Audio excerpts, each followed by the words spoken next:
किसी देरी के और गुरु पूर्णिमा की शुभकामनाएं देते हुए मानव इतिहास के सबसे बड़े गुरु भगवान कृष्ण की जो श्रीमद् भगवद गीता इसका दूसरा अध्याय का अगला प्रसंग मैं आप सबको पढ़कर सुनाने की कोशिश करूँगा इस वीडियो में। इसी जो श्रृंखला को मैं कई दिनों से चला रहा हूँ उसे अब आगे बढ़ाते हैं। तो शुरू करते हैं अगला पड़ाव। अब अगला पड़ाव जो है हम जब शुरू कर रहे हैं तो प्रसंग ये है कि पिछले श्लोक में ये कहा कि आत्मा किसी के द्वारा नहीं मारा जाता। इस पर यह जिज्ञासा होती है कि आत्मा किसी के द्वारा नहीं मारा जाता है, इसमें क्या कारण है। इसके उत्तर में भगवान आत्मा के सब प्रकार के विकारों का अभाव बतलाते हुए उसके स्वरूप का प्रतिपादन करते हैं। यह आत्मा किसी काल में भी न तो जन्मता है और न मरता है। यह आत्मा किसी काल में भी न तो जन्मता है और न मरता ही है तथा न यह उत्पन्न होकर फिर होने वाला ही है, क्योंकि यह अजन्मा, नित्य, सनातन और पुरातन है। शरीर के मारे जाने पर भी यह नहीं मर जाता। The soul is never born nor dies, nor does it become only after being born, for it is unborn, eternal, everlasting and ancient. Even though the body is slain, the soul is not. प्रसंग अगला यह है कि 19वें श्लोक में भगवान ने यह बात कही कि आत्मा न तो किसी को मारता है और न किसी के द्वारा मारा जाता है। उसके अनुसार 20वें श्लोक में उसे विकार रहित बतलाकर इस बात का प्रतिपादन किया कि वह क्यों नहीं मारा जाता। अब अगले श्लोक में यह बतलाते हैं कि वह किसी को मारता क्यों नहीं। हे पृथापुत्र अर्जुन, जो पुरुष इस आत्मा को हे पृथापुत्र अर्जुन जो पुरुष इस आत्मा को नाशरहित, नित्य, अजन्मा और अव्यय जानता है, वह पुरुष कैसे किसी को मरवाता है और कैसे किसको मारता है। Arjun, the man who knows this soul to be imperishable, eternal and free from birth and decay, how and whom will he cause to be killed? How and whom will he kill? प्रसंग, आत्मा का जो एक शरीर से संबंध छूटकर दूसरे शरीर से संबंध होता है उसमें उसे अत्यंत कष्ट होता है, अतः उसके लिए शोक करना कैसे अनुचित है। इस पर वो कहते हैं भगवान, जैसे मनुष्य पुराने वस्त्र को त्याग कर दूसरे नए वस्त्र को ग्रहण करता है, वैसे ही जीवात्मा पुराने शरीरों को त्याग कर दूसरे नए शरीरों को प्राप्त होता है। As a man shielding worn out garments takes other new ones, likewise the embodied soul casting up worn out bodies enters into others which are new.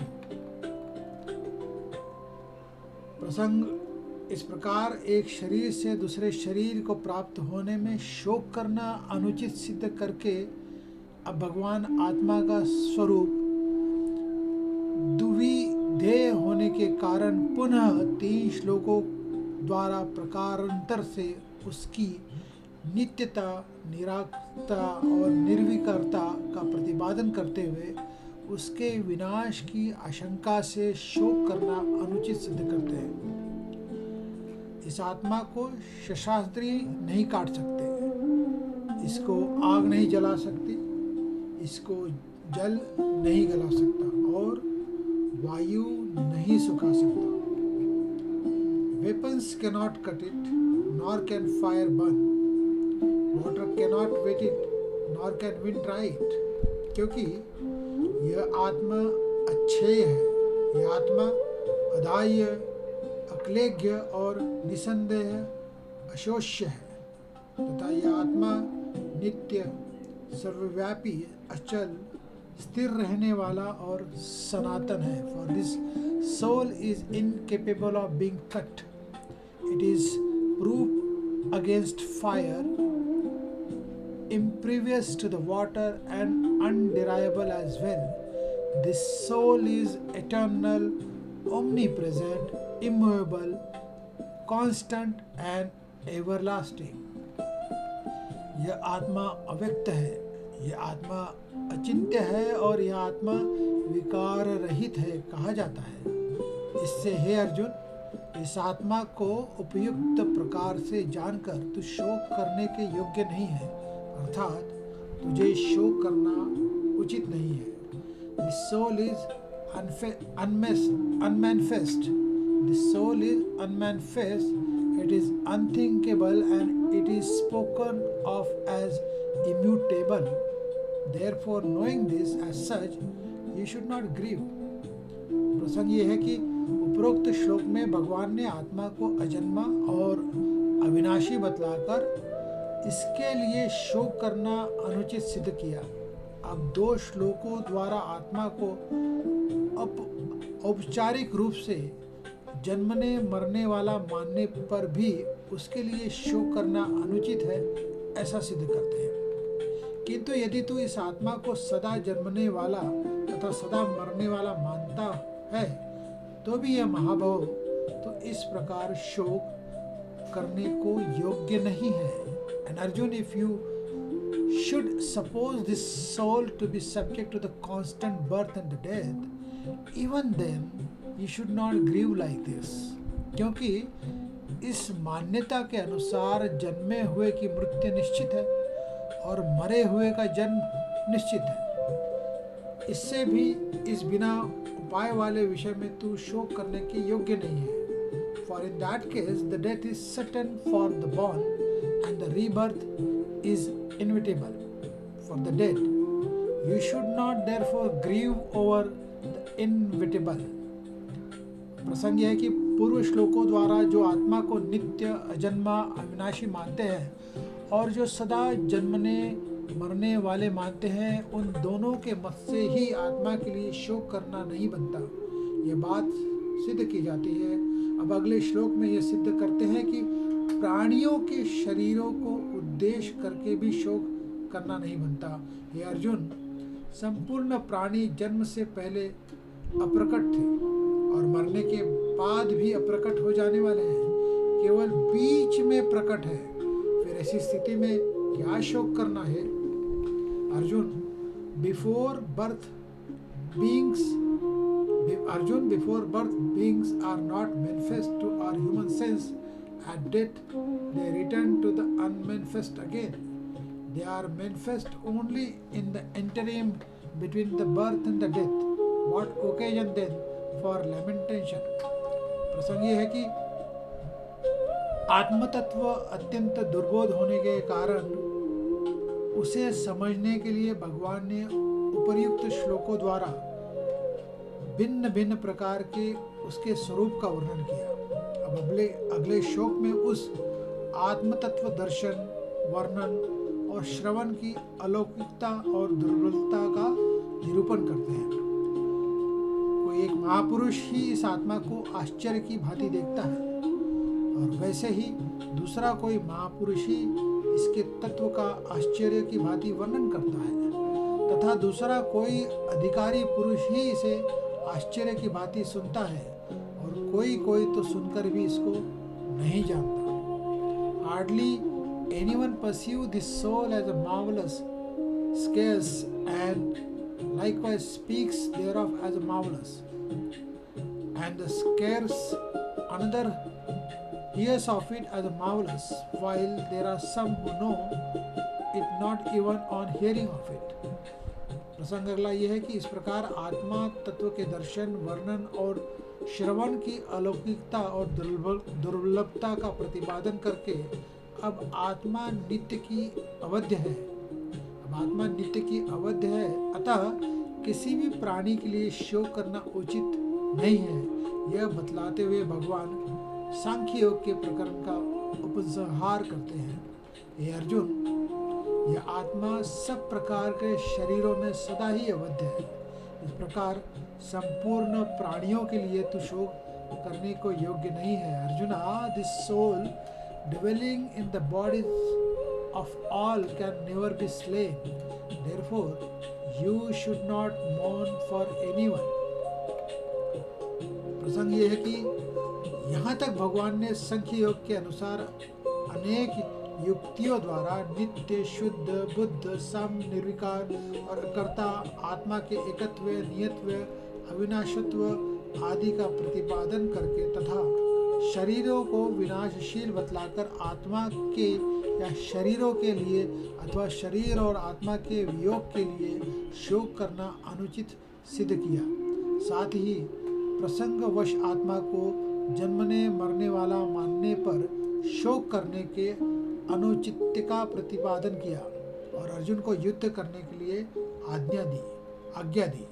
अब 7 श्लोकों द्वारा शास्त्र धर्म के अनुसार श्लोक करना अनुचित सिद्ध करके हुए अर्जुन को इसके लिए उत्साहित करते हैं तथा अपने धर्म को देखकर भी तू भय करने योग्य नहीं है, यानी तुझे भय करना नहीं चाहिए, क्योंकि क्षत्रिय के लिए धर्मयुक्त युद्ध से बढ़कर दूसरा कोई कल्याणकारी कर्तव्य नहीं। Besides, considering your own duty too, you should not waver, for there is nothing more welcome for a man of the warrior class than the righteous war. हे पार्थ, अपने आप प्राप्त हुए और खुले हुए स्वर्ग के द्वारा रूप इस प्रकार के युद्ध को भगवान क्षत्रिय लोग ही पाते हैं।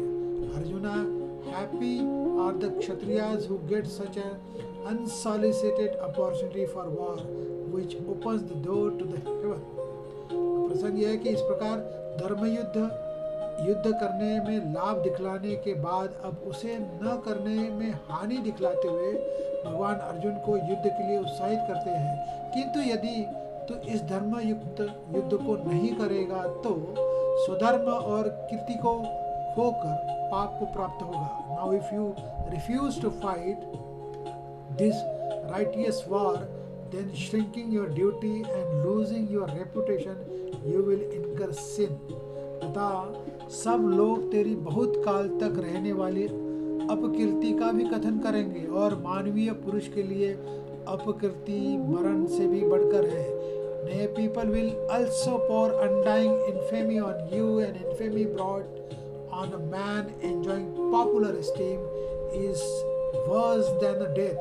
और जिनकी दृष्टि में तो पहले बहुत सम्मानित होकर अब लघुता को प्राप्त होगा, वे महारथी लोग तुझे भय के कारण युद्ध से हटा हुआ मानेंगे। And the warrior chiefs who thought highly of you will now despise you, thinking that it was fear which drove you from the battle. तेरे वैरी लोग तेरे सामर्थ्य की निंदा करते हुए तुझे बहुत से न कहने योग्य वचन भी कहेंगे, उससे अधिक दुख होगा। और क्या होगा? And your enemies, disparaging your might, will speak many unbecoming words. What can be more distressing than this? अब प्रसंग यह है कि उपयुक्त बहुत से हेतुओं को दिखलाकर युद्ध न करने में उनके अनेक प्रकार की हानियों का वर्णन करने के बाद भगवान युद्ध करने में दोनों तरह से लाभ दिखलाते हुए अर्जुन को युद्ध के लिए तैयार होने की आज्ञा देते हैं। या तो तू युद्ध से मारा जाकर स्वर्ग को प्राप्त होगा अथवा संग्राम में जीतकर पृथ्वी का राज्य भोगेगा। इस कारण है अर्जुन, तो युद्ध के लिए निश्चय करके खड़ा हो जा। Die and you will win heaven. Conquer and you will enjoy the sovereignty of the earth. Therefore stand up, Arjun, determined to fight. अब प्रसंग यह है कि उपयुक्त श्लोक में भगवान युद्ध का फल राज्य सुख या स्वर्ग की प्राप्ति तक बतलाया, किंतु अर्जुन ने तो पहले ही कह दिया था कि इस लोक के राज्य की तो बात ही क्या है। मैं तो त्रिलोकी के राज्य के लिए भी अपने कुल का नाश नहीं करना चाहता। अतः जिसे राज्य सुख और स्वर्ग सुख की इच्छा ना हो, उसको किस प्रकार युद्ध करना चाहिए, यह बात अगले श्लोक में बतलाई जाती है। जय पराजय लाभ हानि सुख दुख को सम्मान समझकर उसके बाद युद्ध के लिए तैयार हो जा। इस प्रकार युद्ध करने से तू पाप को नहीं प्राप्त होगा। Treating alike victory and defeat, gain and loss, pleasure and pain, get ready for the fight, then fighting thus you will not incur sin. प्रसंग यह है कि यहाँ तक भगवान ने सांख्य योग के सिद्धांत से तथा शास्त्र धर्म की दृष्टि से युद्ध का औचित्य सिद्ध करके अर्जुन को समतापूर्वक युद्ध करने के लिए आज्ञा दी है। अब कर्मयोगी के सिद्धांत से युद्ध का औचित्य बतलाने के लिए कर्मयोग के वर्णन का प्रस्तावना करते हैं। हे पार्थ, यह बुद्धि तेरे लिए ज्ञान योग के विषय में कही गई है, और अब तू इसको कर्म योग के विषय में सुन कि जिस बुद्धि से युक्त हुआ तू कर्मों के बंधन को भलीभांति त्याग देगा, यानी सर्वथा नष्ट कर डालेगा। Arjun, this attitude of the mind has been presented to you from the point of view yoga. Now here the same as presented from the standpoint of the karma yoga, the yoga of the selfless action. Equipped with this attitude of the mind, you will be able to throw off completely the shackles of the karma. प्रसंग ये है कि इस प्रकार कर्मयोग के वर्णन की प्रस्तावना करके अब उसका रहस्यपूर्ण महत्व बतलाते हैं। इस कर्मयोग में आरंभ का अर्थात बीज का नाश नहीं है, उल्टा फलरूप दोष भी नहीं है, बल्कि इस कर्मयोग रूप धर्म का थोड़ा सा भी साधन जन्म रूप महान भय से रक्षा कर लेता है। In this path of disinterested action, there is no loss of efforts, nor is there fear of contrary result. Even a little practice of this discipline saves one from the terrible fear of birth and death. तो आज यहीं तक। अब अगले video में मैं इसके आगे का वर्णन आप सभी को पढ़कर बताऊंगा। फिर मिलेंगे अगले वीडियो में इसी श्रृंखला को आगे बढ़ाते हुए। तब तक के लिए आप सभी से आज्ञा चाहूँगा। धन्यवाद, thank you, have a nice day, goodbye and see you again. फिर एक बार गुरु पूर्णिमा की हार्दिक बधाइयाँ और शुभकामनाएं, और मानव इतिहास के सबसे बड़े गुरु भगवान श्री कृष्ण द्वारा बताई हुई गीता का सार हम निरंतर कंटिन्यू करेंगे अंत तक। Thank you, have a nice day.